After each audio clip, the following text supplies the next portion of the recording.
Living world class 2। Every living form organism almost like them, उस अपने ही तरह कोई ऑर्गेनिज्म बनाता है। कोई भी ऑर्गेनिज्म है वो अपने ही तरह कोई चीज ऑर्गेनिज्म बनाता है, उसको हम रिप्रोडक्शन कहते हैं। जैसे ह्यूमन है तो ह्यूमन के जैसे बनाएगा, प्लांट है तो प्लांट के जैसे, और कोई भी दूसरा एनिमल है, काव है तो काव के जैसे। Non living organism can't reproduce, जो नॉन लिविंग ऑर्गेनिज्म है वो रिप्रोड्यूस नहीं करते हैं। Some living organism which are not able to reproduce, कुछ ऐसे लिविंग ऑर्गेनिज्म है जो रिप्रोड्यूस नहीं करते हैं। So their characteristic not defining characteristic of living organism because it has some exception. तो यहाँ पे कि कुछ ऐसे लिविंग ऑर्गेनिज्म हैं, नॉन लिविंग तो रिप्रोड्यूस करते ही नहीं है, लेकिन कुछ ऐसे लिविंग ऑर्गेनिज्म हैं जो रिप्रोड्यूस नहीं करते हैं लिविंग ऑर्गेनिज्म। जैसे कि हमारा हो गया कि स्टेराइल ह्यूमन बींग्स हो गए, म्यूल है, और जो वर्कर हनी बी है, they are not reproduce. So the growth and the reproduction is a not defining characteristic of the living organism.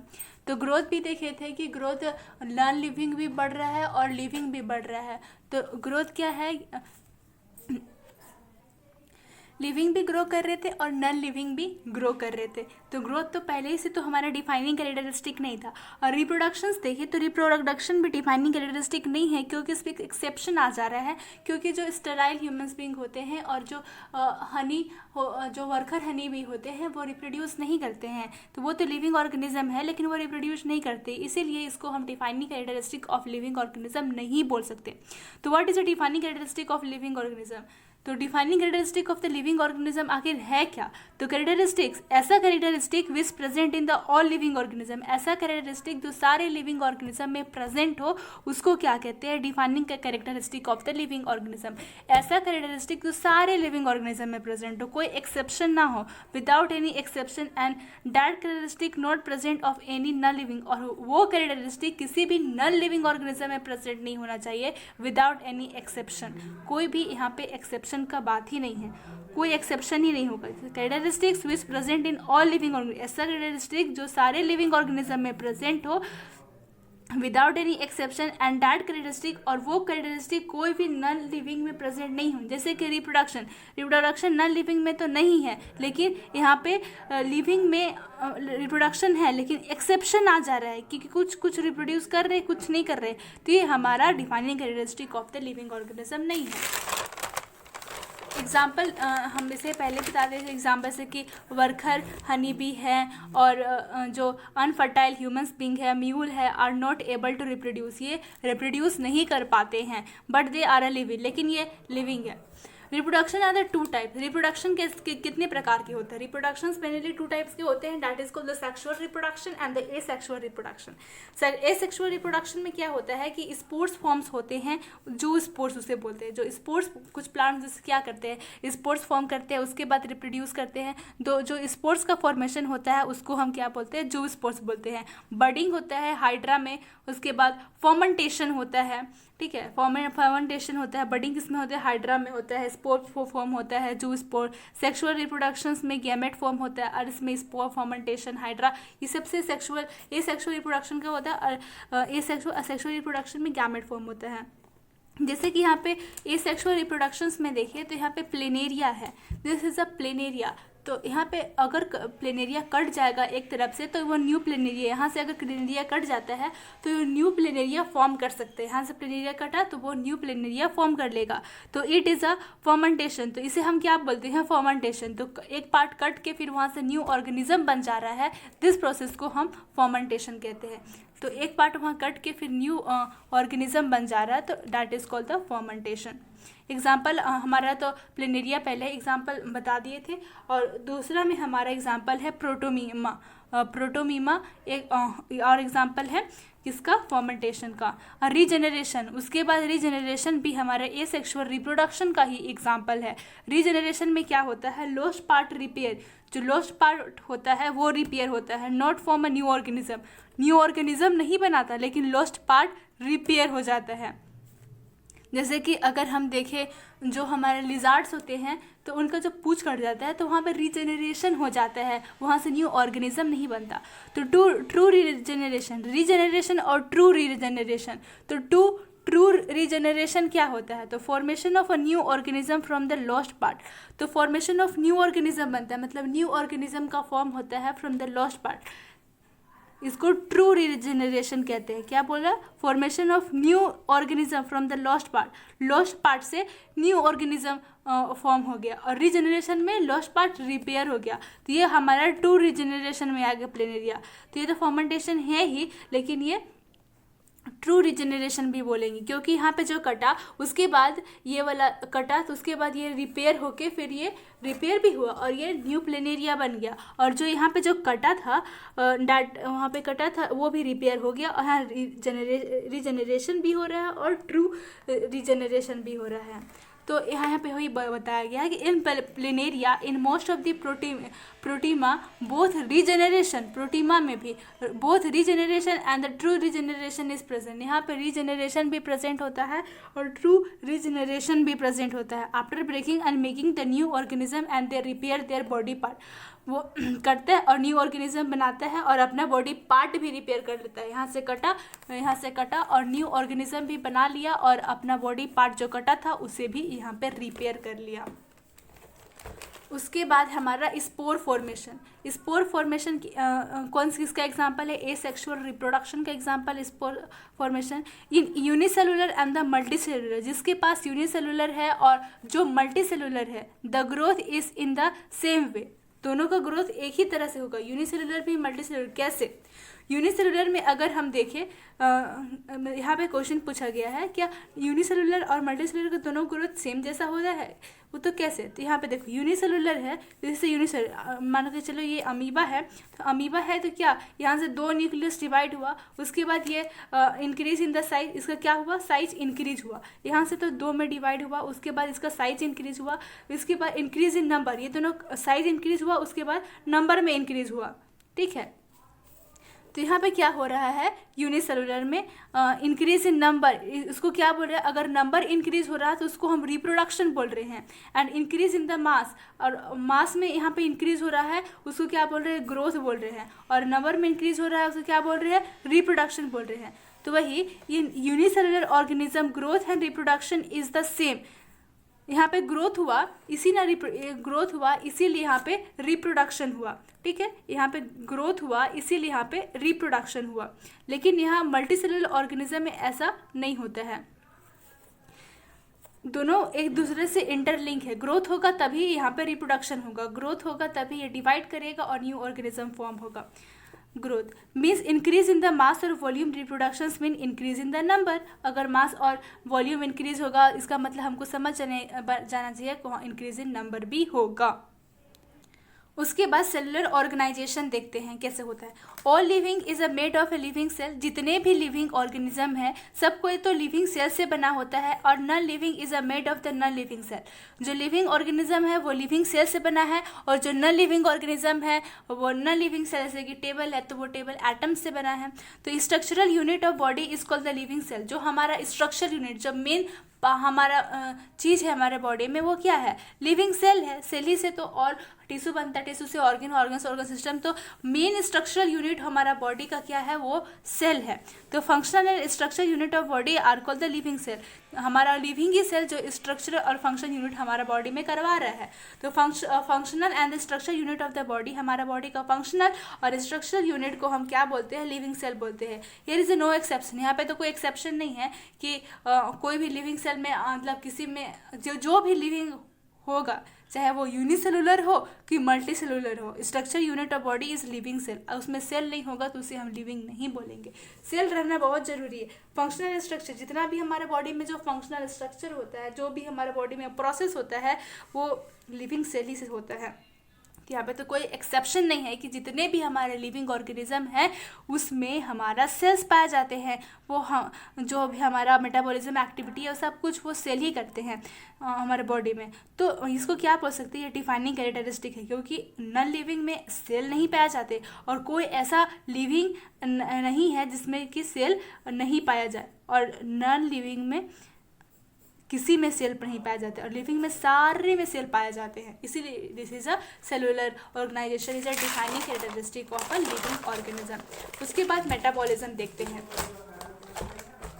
Metabolism, तो we all are made of living cell. तो हमें पता है कि जो जितने भी लिविंग ऑर्गेनिज्म हैं वो किससे बने हैं, लिविंग सेल से बने हैं। Any chemical reaction occur in our body living cell, जितने भी हमारे बॉडी में केमिकल रिएक्शन होते हैं occur in our body in the living cell, हमारे बॉडी में जितने भी केमिकल रिएक्शन होते हैं वो किस में होते हैं, लिविंग सेल में होते हैं। And total sum of all the reaction, और जितने भी हमारे सेल, हमारे बॉडी में सेल है और जितने भी रिएक्शन हो रहे हैं और वो सबको जोड़ देंगे तो वो क्या कहलाएगा, मेटाबॉलिज्म कहलाएगा।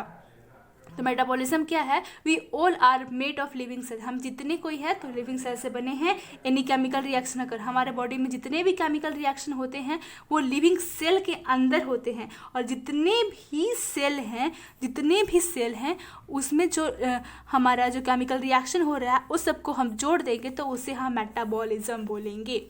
उसके बाद टोटल, वही डेफिनेशन है, total sum of all the chemical reaction, जितने भी हमारे बॉडी में केमिकल रिएक्शन हो रहे हैं जो बॉडी लिविंग है उसको हम मेटाबॉलिज्म बोलते हैं। नो नॉन लिविंग ऑर्गेनिज्म, कोई ऐसा नॉन लिविंग, क्या टेबल मेटाबॉलिज्म करता है, उसके पास वो सेल ही नहीं है तो वो मेटाबॉलिज्म कैसे करेगा। तो नो नॉन लिविंग ऑर्गेनिज्म, कोई ऐसा नॉन लिविंग ऑर्गेनिज्म नहीं है कि हु डजंट डू मेटाबॉलिज्म। यहाँ पे पढ़ रहे थे no living organism who doesn't do metabolism, कोई ऐसा लिविंग ऑर्गेनिज्म नहीं है कि जो मेटाबॉलिज्म नहीं करता। जितने भी लिविंग ऑर्गेनिज्म हैं वो सारे कोई मेटाबॉलिज्म करेंगे। And the non living organism who perform no any metabolism, और जो नॉन लिविंग ऑर्गेनिज्म है वो कोई भी मेटाबॉलिज्म परफॉर्म नहीं करते। लिविंग ऑर्गेनिज्म जितने हैं सारे कोई मेटाबॉलिज्म परफॉर्म करते हैं, और नॉन लिविंग कोई भी ऐसा नहीं है जो कि मेटाबॉलिज्म परफॉर्म करे। So this is a defining characteristic of the living organism, इसीलिए हम मेटाबॉलिज्म को defining characteristic of the living organism बोल सकते हैं। उसके बाद यहाँ पे एक टेस्ट ट्यूब है, तो जैसे test tube in vitro reaction isolated reaction, ये एक टेस्ट ट्यूब है, उसमें हम कुछ सेल, लिविंग सेल्स डाल दिए हैं, और इन विट्रो रिएक्शन मतलब कि जो भी कंडीशन हमारे बॉडी में रहता है वो सारे कंडीशन इसको इन्वायरमेंट दिया गया है।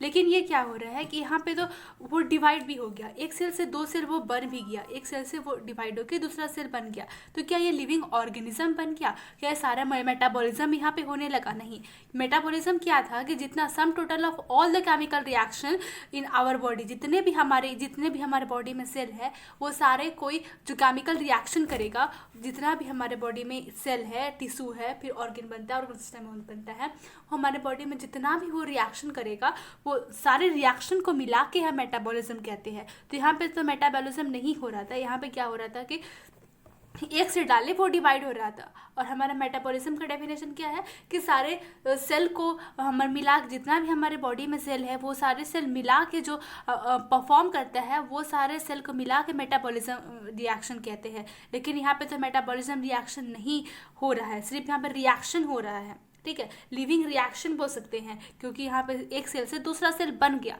मेटाबॉलिज्म रिएक्शन नहीं बोल सकते। और जहाँ मेटाबॉलिज्म रिएक्शन होता है वहाँ लिविंग ऑर्गेनिज्म प्रेजेंट होता है, लेकिन ये लिविंग ऑर्गेनिज्म नहीं बोल सकते, ये लिविंग सेल है। लिविंग ऑर्गेनिज्म मतलब कि वहाँ पे पूरा मेटाबॉलिज्म रिएक्शन पूरा अच्छे से परफॉर्म हो। तो यहाँ पे all metabolism not perform in this test tube, जितना भी मेटाबॉलिज्म हमारे बॉडी में होते हैं पॉसिबल नहीं है कि एक छोटे से टेस्ट ट्यूब में वो परफॉर्म हो सके। एंड वी नो, हमें पता है, सम total of all the chemical reaction, हमारे बॉडी में जितने भी और कोई भी ऑर्गेनिज्म के बॉडी में जितने भी केमिकल रिएक्शन होते हैं उसे हम मेटाबॉलिज्म बोलते हैं। तो दे आर लिविंग रिएक्शन, यहाँ पे जो ये क्या है, एक लिविंग रिएक्शन है, but they are perform all the they are not perform, यहाँ पे जितने भी हमारे बॉडी में ऑर्गेनिज्म के बॉडी में परफॉर्म होता है लिविंग रिएक्शन वो तो पॉसिबल नहीं है एक छोटे से टेस्ट ट्यूब में परफॉर्म करवाना। So this is not a living thing, इसीलिए इसको लिविंग थिंग नहीं बोल सकते, लिविंग रिएक्शन बोल सकते हैं, लेकिन लिविंग थिंग नहीं। We perform only some reaction, कुछ रिएक्शन हम परफॉर्म किए हैं टेस्ट ट्यूब में, लेकिन सारे रिएक्शन परफॉर्म नहीं किए हैं। सम total of all the chemical reaction is called metabolism, और हमें पता है सम total of all the chemical reaction हमारे बॉडी में होता है उसे मेटाबॉलिज्म कहते हैं। इसके बाद so the metabolism is a defining characteristic of the living organism, इसीलिए हम मेटाबॉलिज्म को defining characteristic of the living organism बोल सकते हैं, क्योंकि कोई भी ऐसा नॉन लिविंग नहीं है जहाँ की मेटाबॉलिज्म परफॉर्म होता है, और कोई भी ऐसा लिविंग नहीं है जहाँ की मेटाबॉलिज्म परफॉर्म नहीं हो। इसलिए मेटाबॉलिज्म लिविंग कैरेक्टरिस्टिक का बहुत ही इंपॉर्टेंट फीचर है। Metabolism reaction occur only in the living cell in the test tube. अगर टेस्ट ट्यूब का बात करें, we perform the some reaction only but not all. कुछ रिएक्शन परफॉर्म कर सकते हैं लेकिन पूरा रिएक्शन परफॉर्म नहीं कर सकते। पूरा रिएक्शन परफॉर्म होने लगा तो वो तो मेटाबॉलिज्म हो जाएगा और वहाँ पे लिविंग ऑर्गेनिज्म बन जाएगा, वो लिविंग थिंग हो जाएगा। लेकिन नहीं, ऐसा नहीं होता, वो लिविंग सेल है। In this test tube we perform is living. जो टेस्ट ट्यूब में हम जो परफॉर्म किए थे वो लिविंग था, वो सेल तो लिविंग था, but this are not a living thing, वो लिविंग थिंग नहीं था। It is a metabolic reaction. ये क्या था? मेटाबॉलिक रिएक्शन था, मेटाबॉलिज्म नहीं था। मेटाबॉलिक रिएक्शन था, वो मेटाबॉलिज्म नहीं था। मेटाबॉलिज्म मतलब कि जितना भी रिएक्शन हमारे सेल में होता है, बॉडी में होता है, सबको मिला के। मेटाबॉलिक मतलब कि छोटा छोटा सा रिएक्शन हमारे जो टेस्ट ट्यूब में हुआ उससे बोले। अलग एक दूसरा फीचर है कॉन्सियसनेस। जो हमारे सबसे ज़्यादा कॉन्सियसनेस तो हम ह्यूमन का होता है, लेकिन कॉन्सियसनेस अगर किसी चीज़ में है तो उसको हम लिविंग बोल सकते हैं। कॉन्सियसनेस में क्या जाता है? अगर कोई फील कर सकता है, फील करके रिस्पॉन्ड कर सकता है, या दोनों कर सकता है, सिर्फ फील भी कर रहा है ना, तो वो लिविंग उसको मानेंगे। जैसे कि इफ़ ओनली वन इज़ अगर सिर्फ फील करे, जैसे प्लांट को अगर फोटो पीरियडिक पीरियड में जब उसको ब्रीडिंग सीजन रहता है, वो छूते हैं तो वो कुछ तरह का फील करता है। मतलब कि अपना जो कोई किसी को आप छुए में प्लांट हो तो वो अपने लिए बंद कर लेता है। तो इसको फील किया है और वो रिस्पॉन्ड भी किया, फील किया और रिस्पॉन्ड भी किया। क्यों रिस्पॉन्ड किया? कि अपना पत्ता को बंद कर लिया। और ह्यूमंस तो और सारे ऑर्गेनिज्म तो रिस्पॉन्ड करते ही है, फील और सिर्फ फील भी कर रहा है ना, सिर्फ एक ही। If only one is occur, सिर्फ फील भी कर रहा है, देन द कॉन्सियसनेस एंड अगर सब तीनों अगर सो हो रहा है, फील भी कर रहा है, रिस्पॉन्ड हो रहा है, बोथ कर रहा है, दे आर द कॉन्सियसनेस, तो उसको हम कॉन्सियसनेस बोलेंगे। प्लांट में देखेंगे तो फोटोपीरियडिज्म होता है प्लांट में, उसको हम कॉन्सियसनेस कहते हैं। तो जो प्लांट में फोटोपीरियडिज्म होता है, उसको जो प्लांट में होता है उसको हम क्या बोलते हैं? कॉन्सियसनेस बोलते हैं। जो प्लांट में फोटोपीरियडिज्म होता है, फोटोपीरियडिज्म का मतलब कि उसका ब्रीडिंग सीजन आता है, जैसे कि फ्लावरिंग सीजन आता है प्लांट्स में, तो वो रिस्पॉन्ड करते हैं, वो मतलब अपने बचाव में, मतलब जैसे कि कोई भी प्लांट है तो उसका थॉर्न है तो उसको हम टच करेंगे तो हमको लगता है, तो this are all the consciousness, वो अपना मौजूदगी दिखा रहे हैं कि वो जिंदा है। तो फोटोपीरियडिज्म में वो अपना कॉन्सियसनेस दिखाते हैं, तो प्लांट मतलब कि लिविंग है। टेम्परेचर, केमिकल रेडिएशन, पॉल्यूशन, उसको हम फील कर सकते हैं। जैसे कि अगर प्लांट भी फील कर सकते हैं पॉल्यूशन को, गंदा होगा तो मतलब थोड़ा सा टेम्परेचर कम होगा तो अब कैसे उनको अडेप्ट करना है, टेम्परेचर कम हो रहा है तो कैसे उनको अडेप्ट करना है, और टेम्परेचर ज़्यादा हो रहा है तो किस तरह से वाटर को यूटिलाइज करना है, क्या करना है। टेम्परेचर ज़्यादा होता है तो कुछ प्लांट जो विंटर में रहते हैं वो मर जाते हैं, तो दे आर ऑल द क्या कर रहे हैं, वो फील कर पा रहे हैं, रिस्पॉन्ड कर रहे हैं।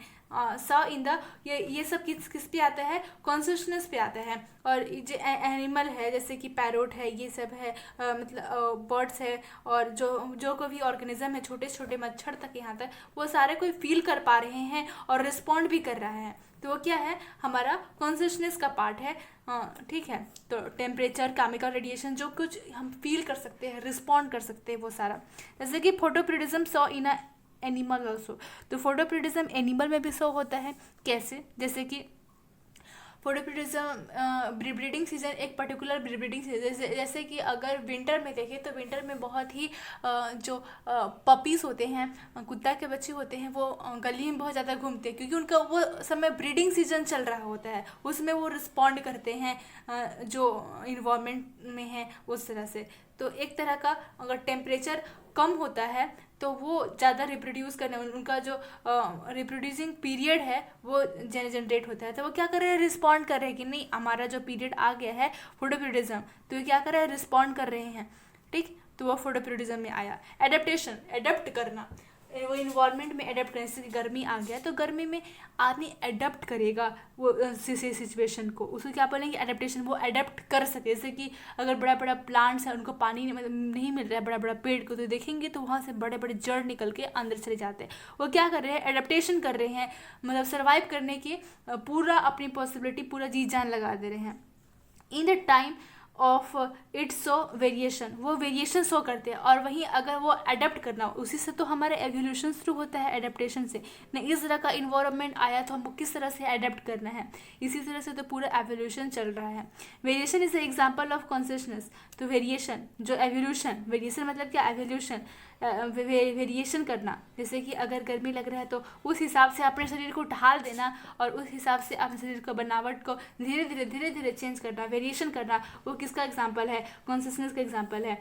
हम जानते हैं कि एनिमल्स का एवोल्यूशन हुआ है, प्लांट्स का एवोल्यूशन हुआ है, ये सब हमारा this are all come in the consciousness. तो होम्योस्टेसिस ये क्या है, homeostasis making balance of external as well as the internal, अपने अंदर और बाहर में बैलेंस करना, ठीक है। Making balance external as well internal, अपने बाहर भी बैलेंस करना और अपने अंदर भी बैलेंस करना। एवरी लिविंग ऑर्गेनिज्म, होम्योस्टेटिस का बात कर रहे हैं, making balance external as well as internal, बाहर भी बैलेंस करना, अंदर भी बैलेंस करना।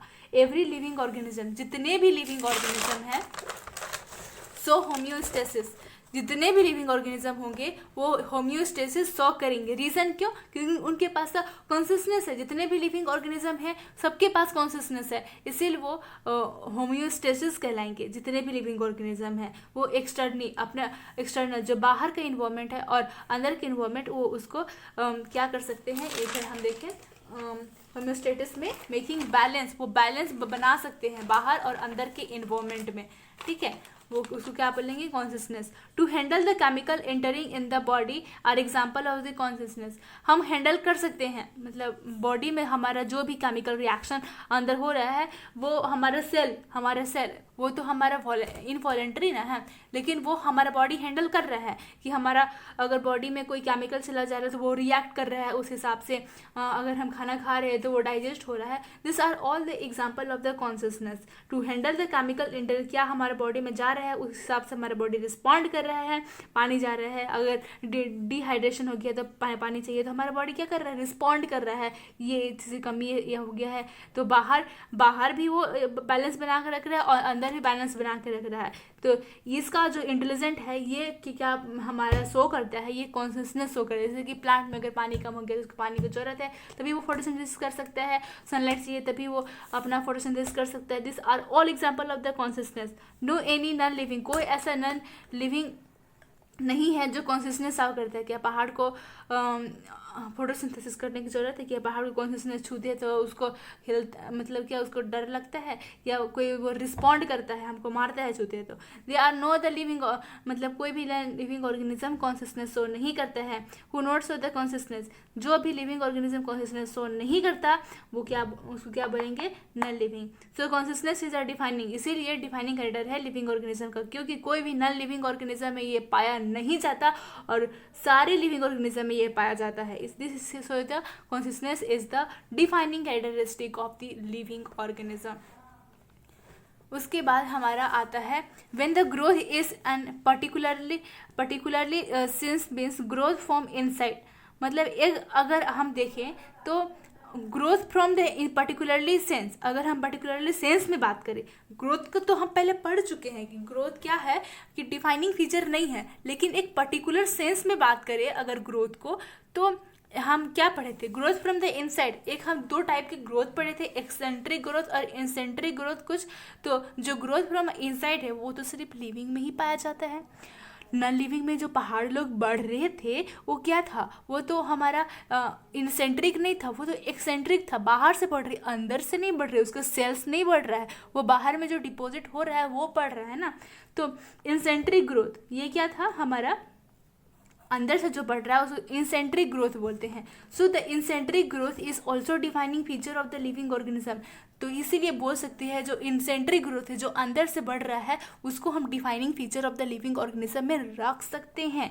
बिकॉज इंसेंट्रिक growth present in only in the living, जो इंसेंट्रिक ग्रोथ है वो सिर्फ लिविंग ऑर्गेनिज्म में ही प्रेजेंट होता है। All the living organism no any non living so the इंसेंट्रिक ग्रोथ, सारे इंसेंट्रिक ग्रोथ लिविंग ही ऑर्गेनिज्म शो करते हैं। नॉन लिविंग ऑर्गेनिज्म इंसेंट्रिक ग्रोथ नहीं, वो तो एक्सेंट्रिक ग्रोथ शो करते हैं ना। तो इंसेंट्रिक ग्रोथ हमारा सिर्फ तो लिविंग ऑर्गेनिज्म शो करते हैं, तो ये भी एक तरह का डिफाइनिंग कैरेक्टरिस्टिक हो गया। तो डिफाइनिंग कैरेक्टरिस्टिक अगर हम हमारा जो दिया हुआ है कॉन्सियसनेस हो गया, और ये जो मेटाबॉलिज्म हो गया, सेलुलर और ये वाला हो गया, तो 4 पूछ देगा, तो हम 4 पूछ देगा तो इसमें भी इसको इंसेंट्रिक ग्रोथ को डालेंगे, और 3 पूछेगा तो वही तीनों लिखेंगे, और 4 पूछेगा तो इसको भी डाल देंगे। अब यहाँ आता है सेल्फ कॉन्शियसनेस। सेल्फ कॉन्शियसनेस में सुप्रीम लेवल, बहुत ही ज़्यादा ही अच्छा self consciousness of the consciousness human have become of their brain, because of their brain. सबसे अच्छा सेल्फ कॉन्शियसनेस हमारे पूरे प्लैनेट में किसका है? ह्यूमन का है, क्योंकि उसके पास क्या है? ब्रेन है। Self consciousness present in only human only. जो सेल्फ कॉन्शियसनेस है वो सिर्फ ह्यूमन में पाया जाता है because of the developed brain, क्योंकि उसके पास ब्रेन है, वो सोच सकता है, वो अपने हिसाब से सब काम कर सकता है, ठीक है। तो ये सेल्फ कॉन्शियसनेस, एनिमल के पास कॉन्शियसनेस है, ऐसा बात नहीं है, लेकिन वो ब्रेन जितना हमारा जो डेवलप्ड है कॉन्शियसनेस उस तरह से डेवलप्ड नहीं है।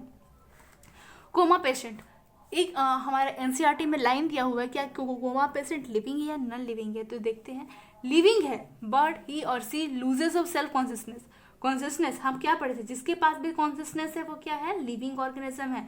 तो कॉन्शियसनेस तो है लेकिन उसके पास सेल्फ कॉन्शियसनेस नहीं है, तो वो सुप्रीम लेवल वाला कॉन्शियसनेस नहीं है, लेकिन भी कॉन्शियसनेस है उसके पास, तो जिंदा है वो। जिसका पास कॉन्शियसनेस खत्म हो गया वो मर गया। But having consciousness we can say that he or she can handle the chemical entering in the body. वो अपना जो इंटरिंग कुछ भी जा रहा है, ग्लूकोज ही चढ़ रहा है, तो उसको तो वो अच्छे से डाइजेस्ट कर रहा है ना, डाइजेस्ट कर रहा है। कुछ भी अगर उसके बॉडी में दवा जा रहा है वो उसको रिस्पॉन्ड कर रहा है, उसको बॉडी में मतलब जो मेटाबॉलिज्म है उसको काम कर रहा है, तो वो क्या कर रहा है? सी और he handle the chemical entering in the body, so he or she has a consciousness, इसीलिए उसके पास कॉन्शियसनेस है, इस मतलब वो जिंदा है। सेल्फ कॉन्शियसनेस नॉट, उसके पास सेल्फ कॉन्शियसनेस नहीं है बिकॉज उसका ब्रेन क्या है? डेड हो चुका है, उसका ब्रेन काम नहीं कर रहा है। सो सी और he is not able to communicate, इसीलिए वो मतलब एक दूसरे से बात नहीं कर पा रहा है। कोऑर्डिनेटिंग इंटरेक्शन नहीं कर पा रहा है, उसके पास ब्रेन नहीं है, तो वो सेल्फ कॉन्शियसनेस नहीं होगा उसके पास कॉन्शियसनेस है।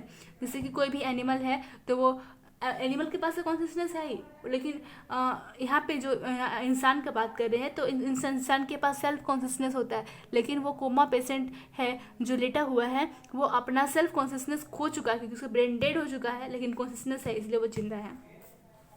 इफ़ एनी ऑर्गेनिज्म, अगर कोई भी ऑर्गेनिज्म, ठीक है, इफ़ एनी ऑर्गेनिज्म, अगर कोई भी ऑर्गेनिज्म लूजेस देयर कैरेक्टर, अपना कैरेक्टर लूज करने लगे, जैसे कि सेल्फ कॉन्शियसनेस है वो धीरे धीरे वो लूज करने लगे, if any organism loses this character, अपना कॉन्शियसनेस वाला कैरेक्टर अगर धीरे धीरे लूज करने लगे, ठीक है, then losing the character of the living, तो वो जो लिविंग का कैरेक्टर है वो धीरे धीरे छोड़ने लगेगा, वो जिंदा है, वो धीरे धीरे ख़त्म होने लगेगा, और एक दिन वो उसका कॉन्शियसनेस ख़त्म हो जाएगा और वो डेड हो जाएगा। इसीलिए अगर कोई भी ऑर्गेनिज्म धीरे धीरे अपना कॉन्शियसनेस खोने लगे और एक समय हो गया पूरा कॉन्शियसनेस खो जाएगा तो वो डेड कहलाएगा। Emergent property of the life, यहाँ पे हम पढ़ते हैं emergent property of the life के बारे में।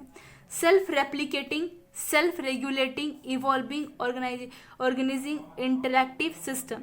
तो emergenting property of the life क्या है? जो सेल्फ रेप्लिकेट कर सके, जो वही यहाँ पूछ रहे defining characteristic of the life में। तो emergent property of the life जो पाया जाता है, जो कि हर एक एनिमल में पाया जाता है, वो डिफाइनिंग कैरेक्टरिस्टिक ऑफ लाइफ जैसे ही तरह है, लेकिन ऐसा नहीं है कि ये वो तो हम ग्रोथ पढ़ रहे थे, तो ग्रोथ क्या था? वो तो लिविंग और नॉन लिविंग दोनों में ही पाया जा रहा था, लेकिन ये क्या है? इमरजेंट, ये तो होना ही चाहिए लिविंग ऑर्गेनिज्म में, ठीक है, ये नहीं होगा तो लिविंग नहीं कहलाएगा। जैसे कि सेल्फ सेल्फ रेप्लिकेट, अपने रेप्लिकेट। अब सेल्फ रेप्लिकेट मतलब कि रिप्रोडक्शन का बात नहीं कर रहे हैं यहाँ पे।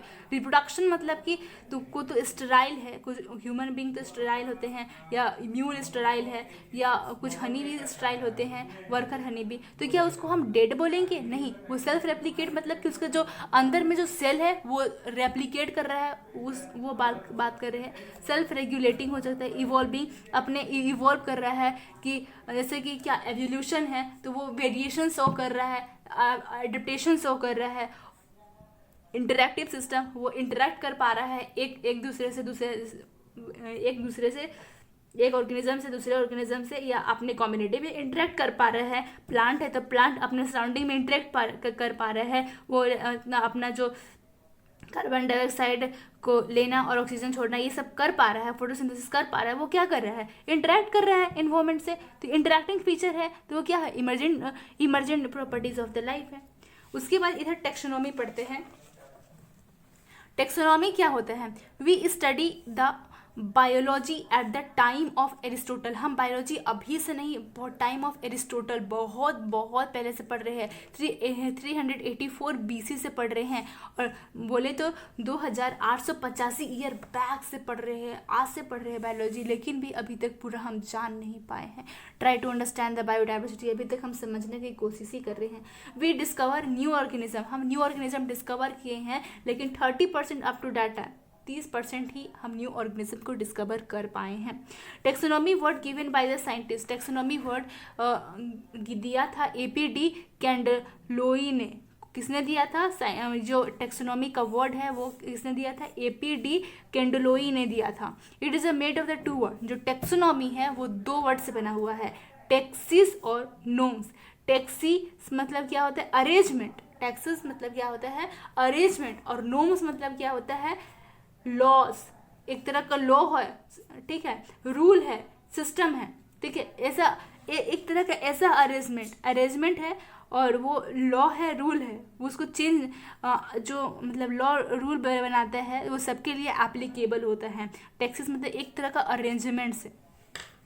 तो क्या टेक्सोनॉमी क्या है? तो taxonomy is fundamental branch. Taxonomy क्या है? एक तरह का फंडामेंटल ब्रांच है। और बायोलॉजी का बहुत ही फंडामेंटल, बहुत कॉम्प्लिसिटी हो, इतना आपको पढ़ना है बायोडाइवर्सिटी के बारे में, और अभी तक हम 30% ही पूरा पढ़ पाए हैं, तो ये तो बहुत ही दिक्कत की बात था। तो उसको फंडामेंटल, इसको अच्छे से समझ सके, ज़्यादा हौच-पौच नहीं हो, पूरा अरेंज करके रखे। तो टेक्सोनॉमी इज अ फंडामेंटल, बहुत ही बेसिक लेवल का है branch of biology, in which we are able to understand rules, जिसमें हम रूल्स को अंडरस्टैंड कर सकते हैं,